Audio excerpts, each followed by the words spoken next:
Well, what's up, everybody? My name is Ryan Thomas, back again for another edition of the Thomas Take Sports Podcast, coming to you live from One Buffalo, New York. And wanted to obviously keep everybody up to date, up to speed, obviously with the show, and obviously keep everybody in tune with all the stuff that's being talked about in the lead up to the Super Bowl and many other topics, Kirk Cousins, Alex Smith. So you can check out my takes on those topics, how they pertain to, the future of the league and things of that nature. So check those out. They're obviously on the Spreaker.com profile. They're obviously on my YouTube channel, the Thomas Take Sports Podcast, as well as my latest edition of the Thomas Take on Facebook.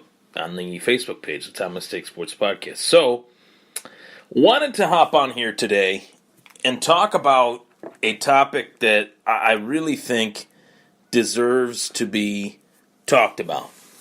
And it's something that everyone is talking about, even people that have watched it or have claimed to have watched it. And that is the Facebook Watch show, Tom versus Time, referring to Tom Brady versus Father Time, but the title of the show is Tom versus Time. And you get a real reality TV sort of look at Tom Brady, which we haven't really seen. We've only seen him sparingly in commercials. We've seen him sparingly, in movies like Ted and things like that.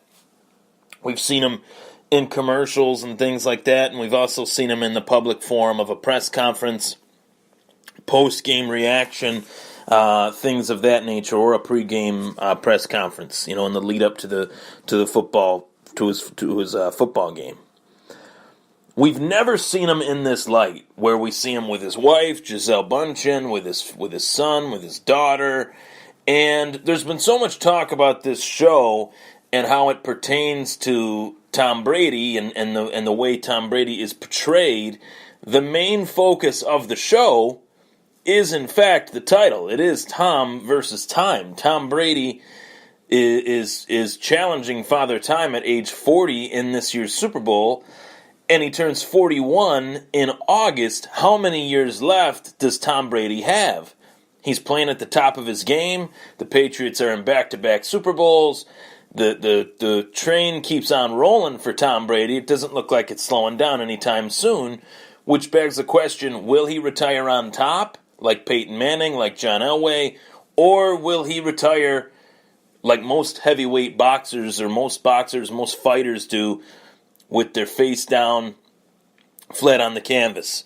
Will that happen? Only time will tell. That's the question that everyone is asking themselves.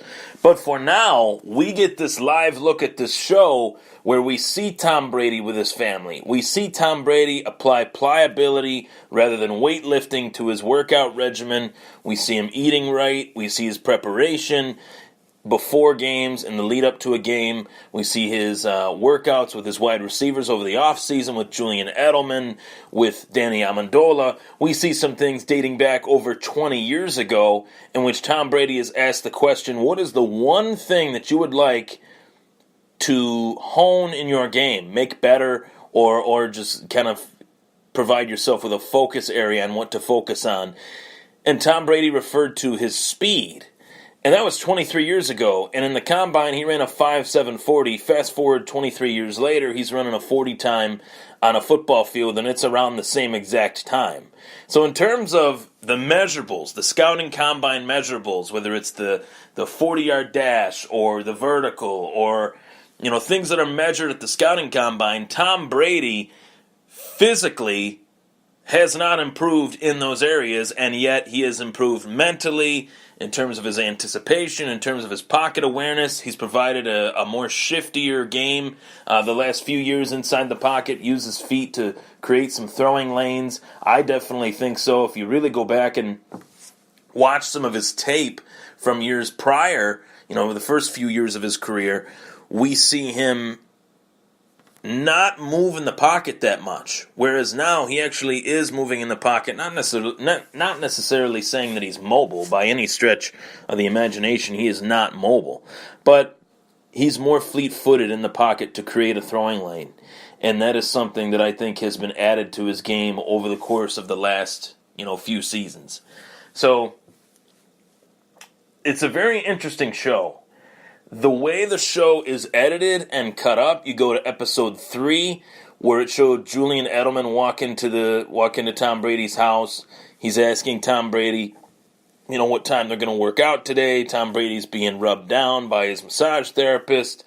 He's obviously really crafting his body to the best of his ability, making his body as in pristine condition as it could possibly be in. Pliability, not weight training. Oftentimes, weight training, you're tightening your muscles. With pliability, you're actually loosening your muscles. So for a quarterback, a position that absorbs a lot of hits, you want to be able to stretch your muscles out. That way you're not tensing up. You're not pushing your muscles in. That's oftentimes what was the referred method back in the 70s and 80s.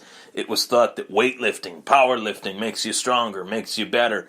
That's oftentimes not the case. The more muscle you have, pure muscle in terms of bodybuilding, the more, in the words of Tom Brady's strength and conditioning coach and Tom Brady himself, the more you're actually constricting your body, tensing your body up, and leaving yourself open to do damage to your muscles. So Tom Brady has literally bragged about how small his biceps are in comparison to, let's just say, Rob Gronkowski. He's bragged about how his method works. And that is the answer to the age-old question of when will Tom Brady retire. I personally feel Tom Brady will not retire, only to prove that his method of keeping, literally the TB12 method is what it's called, his method will keep you honest in terms of elongating your career. He wants to prove that not only is he the best of all time, not only will he have the most accomplishments at the quarterback position in the NFL history, but he will also beat Father Time. He'll play until his goal age of 45 years old, and he'll be 41 in August. So according to that goal, Tom Brady has 4 seasons left. So it'll be very interesting to see what ends up happening with that if he ends up reaching that goal. But something interesting, that I saw from Aaron Rodgers was that he stated that he's going to let Tom Brady raise the bar, set the bar, and then he will try to surpass it. So what we're looking at here is not necessarily a guy that, it's often asked how long he will play. The proof is already in the pudding. We know how long he's going to play because Tom Brady is literally marketing himself as the only man that can beat Father Time. I'm the only guy that proved to be worth it in the 6th round. I'm the greatest draft steal in the history of the NFL. I've won more Super Bowls than any quarterback in NFL history. I've been to more Super Bowls than any player in NFL history. I played in the league for over 20 years, and I did it all my way, the TB12 method.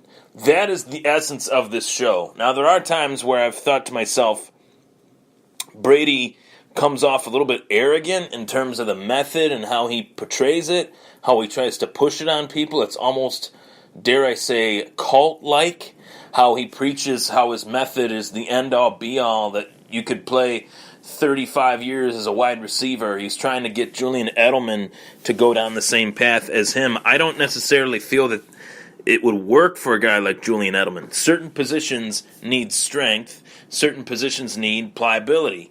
Tom Brady was able to find a regimen that helped further his career, whether it be on the field or off the field, restrict his body of real punishment. And realistically, outside of that one season in 2008, Tom Brady has had barely any injuries that have, serious injuries. He's had some bumps and bruises, obviously, but any serious injuries. And he's been hit oftentimes this season. He's been hit quite a lot, and he's still standing strong, still playing in this Sunday's Super Bowl. So that, in my opinion, is my take on the show. It's not necessarily a look at Tom Brady. It's more of a Tom Brady showing off the ability that he has to diet, to have a regimen, and showing it on camera for people to see, hey, he actually is doing these things. He actually is eating right. It's not all just weird conversation. It's not all just urban legend. It really is Tom Brady eating the right way, drinking the right products. Oftentimes, I don't even know what it is that he is drinking. On the sideline, he's drinking this clear, gray, Gatorade-looking drink that no one knows what it is. He's also eating things that are grounded up, that aren't even solid foods. Drinking foods oftentimes, shakes, and almost looked as if in the one episode he was drinking some sort of a jelly, like a peanut butter and jelly type jelly. It was very weird, very strange. But that's the idea of the show, to show the fans and those that think they know Tom Brady, excuse me, those that think they know Tom Brady, that no, you don't know Tom Brady. You thought that this was urban legend. It's not. It's actually that and then some. In terms of the way this guy tries to craft his body to being the ultimate performance quarterback, I think he's done a fantastic job, obviously. He's 40 years old, playing at the top of his game, and he's playing in the Super Bowl this Sunday. So my take on Tom versus Time, I see it as a huge marketing ploy for Tom Brady to reach out to the masses and say, this is how I do it, and this is why you should do it. I do it this way, and you should too. That is the essence of the show. That should actually be the tagline for the show. I'm Ryan Thomas. That was the Thomas Take. Take care.